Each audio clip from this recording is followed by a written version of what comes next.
So Donald Trump has been making announcements about future positions under his administration, and there's one where I think it's going to be a masterclass, and I'm going to explain you why.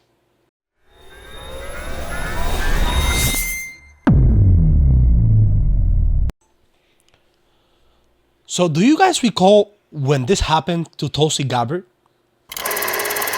My own government has placed me on a secret terror watch list, targeting me as a potential domestic terror threat. Why? Political retaliation. I spoke out about how dangerous Kamala Harris would be to our nation if she were to be elected as president, and why the American people should be very concerned. On August 4th, federal air marshal whistleblowers came forward with very disturbing information. They revealed that I had been added to a secret terror watch list run by the TSA called Quiet Skies on July 23rd. This is the very same day my husband and I began to be subjected to those in-depth TSA searches. These are images of the TSA targeting package that the air marshals were given as part of their mission brief. I later learned that at least 3 air marshals were assigned to watch me every time I traveled, in the airport and on the flight. TSA deployed explosive K9 detection teams and a TSA explosive specialist. Now, this is extreme by any measure. What were they looking for? What kind of threat did they think I posed? What were they afraid that I was going to do? None of this made sense until I put all the pieces together. On July 21st, President Biden announced he was dropping out of the presidential race and endorsing Kamala Harris to be the Democratic nominee. On July 22nd, I did an interview with Fox News' Laura Ingraham about how dangerous a potential Kamala Harris presidency would be for our country. Here's what I said. Foreign policy decisions are being made by unelected people in the military-industrial complex who are profiting from us being in a constant state of war, and the national security state that has more power to undermine our freedoms and liberties when we are in a state of war. Kamala Harris does not have the strength to stand up to the military-industrial complex. The very next day, on July 23rd, the TSA placed me on the Quiet Skies domestic terror watch list, in what I can only describe as the ultimate betrayal.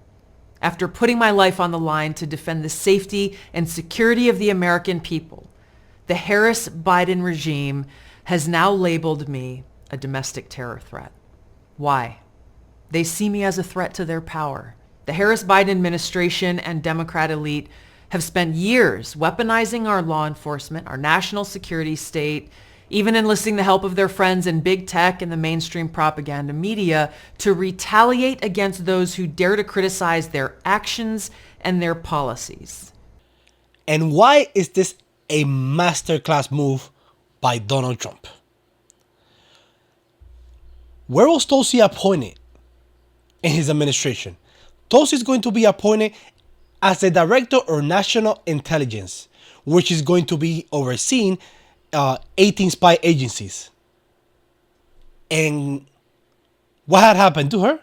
She was placed under a terrorist watch list, meaning she's going to be the boss of whoever worked on making those decisions. This is just perfect. Wonderful. Great thing for her. She was placed unfairly on the terrorist watch list. She mentioned in detail what happened, when it actually happened after that interview with Laura Ingraham and Fox News. And then the following day, she has been going to screening every time she gets on flight, more than 8 times, as she was mentioning here in the video. And the fact that they thought about it, I was like, man, what a great move. What a great move. Let's see what happens. Regarding the other positions, I'm still remain skeptic. I don't know. I mean, I'm hoping Vivek and Elon are able to do something about the Department of Efficiency. I am not sure exactly what the plans. I'm hoping to see good things, but I remain skeptical.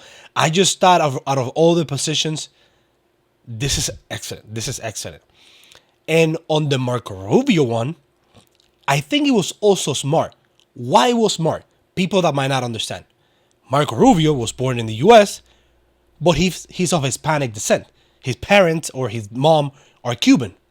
So he's very close to the Cuban situation, to the Venezuelan situation. The presidents of both countries, those dictators, they're not going to be happy. They're not going to be happy because they're not putting somebody else who has to fill in information. No, no, no. Marco Rubio is in Florida. Marco Rubio is aware of everything that's going on around the Venezuela regime, the Cuba regime, and you put a more qualified position in that position, and for that is also a bravo for me. Regarding the rest ones, I'm gonna remain a skeptic. I don't have a big opinion on the rest. I would like to see what they do. I like Matt Gaetz, but Matt Gaetz has been going through some issues. He had some scandals. I don't know. But let's see what happens. Hopefully, feel really good for Tulsi. Let's hope we hear something good about RFK. That's the next one that I'm waiting for. And I'll make a video when that happens. Peace out.